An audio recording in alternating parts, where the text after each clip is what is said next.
야구팬 여러분 안녕하십니까? 이제 개막이 얼마 남질 않았습니다만은 금년 시즌 과연 각 팀의 전력이 어떻게 될 것인지 예상평을 보내드리도록 하겠습니다. 뭐 지난해 성적 역순으로 해서 한화 이글스부터 말씀을 드리도록 하겠습니다. 자, 지난해 성적이 워낙 좋지 않았기 때문에 사실 한화에 쏠린 관심은 상당히 큽니다. 결론적으로 말씀드리면 한화 이글스가 스토브 리그 동안에 큰 전력 보강이 이루어지지 않았다 이렇게 봐야 되겠습니다. 뭐 다른 팀들은 외국인 선수는 물론이고 트레이드라든지 뭐 FA 선수 잡는다든지 이런 게 있는데 하나는 그러지 않았다는 얘기는 뭐냐면은 저는 한화 이글스가 결국 리빌딩을 하면서 강한 팀으로 가기 위해서 젊은 선수들에게 기회를 많이 부여하겠다는 의지로 봐야 되겠습니다. 그런 가운데서 지금 보면은 투수를 보면 이제 선발 쪽을 보겠습니다.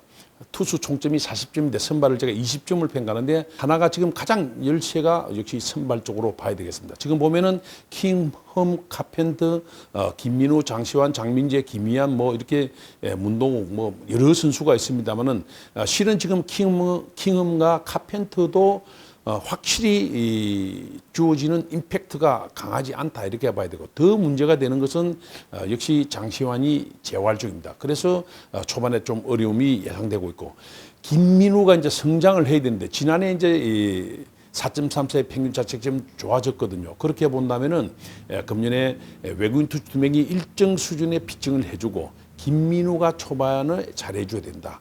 조금 아쉬운 것은 타 팀에 비해서 지금 한화 이글스가 선발 쪽에 좋은 신인급이 안 보인다는 게 조금 아쉽다 이렇게 봐야 되겠습니다. 반면 지금 구원 쪽을 보면은 한화 이글스가 지난해도 보면은 4.90의 평균 자책점으로 그렇게 좋지 않습니다. 승계주자 실점률도 32.6%로 4위인데 그렇게 본다면은 작년에 좀 그래도 가능성을 본 게 윤대경이라든지 강재민은 좋았습니다. 그러나 이제 그 주축 역할을 했던 박상원이 지금 군 입대를 했기 때문에 그렇게 보면 구원도 그렇게 강한 지금 인상은 주지 못한다 이렇게 봐야 되겠습니다. 그리고 마무리에 이제 정우람이 있습니다만은 정우람은 4.80의 평균 자책점을 작년에 기록했지만은 그래도 좀 주기적으로 컨디션 조절을 해 나간다면 그래도 경험 등을 보면은 탑 클래스다 이렇게 보면 좋을 것 같습니다. 그래서 이렇게 보면은 결국 투수 쪽에서의 비중이 아주 클 수밖에 없는데 그 투수 쪽에서의 점수가 그렇게 높지 않다. 제가 볼 때는 역시 선발 쪽에서의 문제를 어떻게 해결하느냐 하는 게 가장 큰 관건으로 보여집니다. 그 다음에 이제 공격을 보면은 역시 지난해에도 2할 4푼 놀이로 팀 타율이 꼴찌입니다. 그리고 팀 홈런도 지금 79개밖에 안 됩니다. 역시 최하위거든요.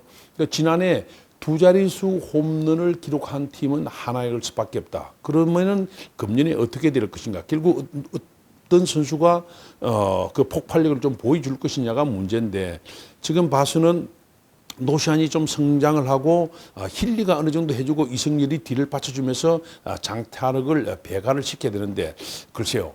뭐 이 점도 작년보다는 나아지겠죠. 작년에 왜냐하면 호잉하고 반스가 워낙 좋지는 않았습니다. 두 외국인 선수가 13개 홈런밖에 못 때려냈거든요. 그런 측면에서 본다면 작년보다는 좋아지겠지만은 결국 급호 부족 현상은 금년에도 일어난다. 이렇게 본다면은 결국 노시환이 어느 정도 폭발력을 보여주느냐. 그 다음에 힐리가 좀 터져줘야 되겠죠. 그러면서 타선을 이끌어 나가줘야 될 것으로 보여집니다. 그래서 제가 볼 때 15점 만점에 한 11점. 이것도 역시 타구단에서 상당히 낮은 지금 점수를 기록합니다. 그리고 이제 베이스러닝인데 지난해 뭐 이 또 지표가 베이스러닝도 그렇게 좋지는 않습니다. 그러나 이제 수베로 감독이 와서 이 변화를 주려고 많이 이제 그 노력을 하니까 공격적인 주류를 하려고 하는데 이것을 젊은 선수들이 중심이 돼 가지고 어느 정도 해낼지 한번 두고 봐야 되겠습니다. 작년에 팀 내 5개 이상의 도루를 기록한 선수 2명밖에 없습니다. 물론 그 이제 하주석이 부상을 당하고 그런 거, 정은원도 부상당하고 이랬습니다만은 이용규가 빠져나왔기 때문에 결국 수베로 감독의 이런 전략이 어느 정도 맞아 떨어질지 한번 두고 봐야 되겠습니다. 이제 이 수비는 보면은 포수, 내야, 외야 이렇게 제가 봤는데 역시 포수도 최재훈이나 이해창이 있습니다만은 브로킹의 약점을 좀 보여주고 있다 이렇게 본다면은 리그에서 상위권 네, 뭐 근접할 정도밖에 안 된다 이렇게 봐야 되겠죠. 반면 이제 문제는 내야 쪽입니다.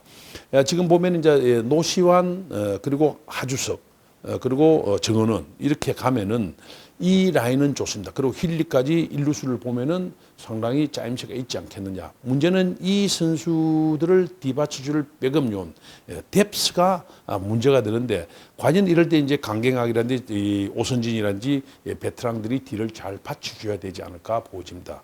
그리고 외야 쪽을 보면은 작년에 보면은 이제 실점 억제 능력이라든지 범위 이런 것들이 그렇게 넓지를 않았습니다. 근데 금년에 이렇게 보면은 아무래도 뭐 정진호 아니면 최인호가 좌측에 노수광 중견수는 괜찮다고 할 때 임종찬 이런 수건데 문제는 노수광은 좋지만은 결국 최인호, 임종찬이 경험이 그렇게 많지 않기 때문에 이 선수들이 어떻게 하느냐 하는 게 중요하겠죠. 그런데 이제 임종찬은 저도 유심히 보고 있는 선수입니다. 그래서 임종찬 같은 경우가 최인호와 함께 좀 점프를 해줘야 된다 이렇게 봅니다. 그리고 코칭 스태프는 금년 첫 해입니다만은 그래도 수베로가 이 커뮤니케이션을 상당히 잘하기 때문에 그런 면에서는 뭐 괜찮지 않을까 봅니다. 그래서 종합적으로 보면 100점 만점에 지금 점수가 상당히 좋지 않습니다.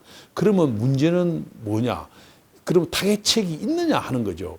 그러면 하나가 이런 어떤 객관적인 전력상의 열세를 극복하려면 어떻게 해야 되겠냐 해결 방안. 제가 볼 때는 팀워크입니다. 작년에 어쨌든 프론트와 뭐 코칭 스태프라든지 전체적으로 좀 분위기가 안 좋았기 때문에 뭐 한용덕 감독을 교체하고 이러면서 어려움을 겪었는데 금년은 이제 정민철 단장과 지금 수배로 뭐 코칭 스태프하고 외국인들하고 하모니가 괜찮거든요.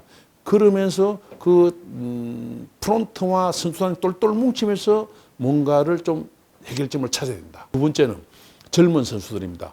젊은 선수들이 타 팀보다 많기 때문에 이 선수들이 탄력을 받게끔 유도를 잘해야 된다. 그래서 뭐 4월, 5월은 모르겠지만 4월, 5월만 잘 견뎌내면은 그 다음부터는 탄력을 받을 수가 있거든요. 그래서 초반에 상대 팀들에게 좀 이 타켓이 되지 않은 가운데 젊은 선수들이 자기 역량을 발휘하거나 성장했을 때를 기다리면서 치고 올라가야 되지 않느냐.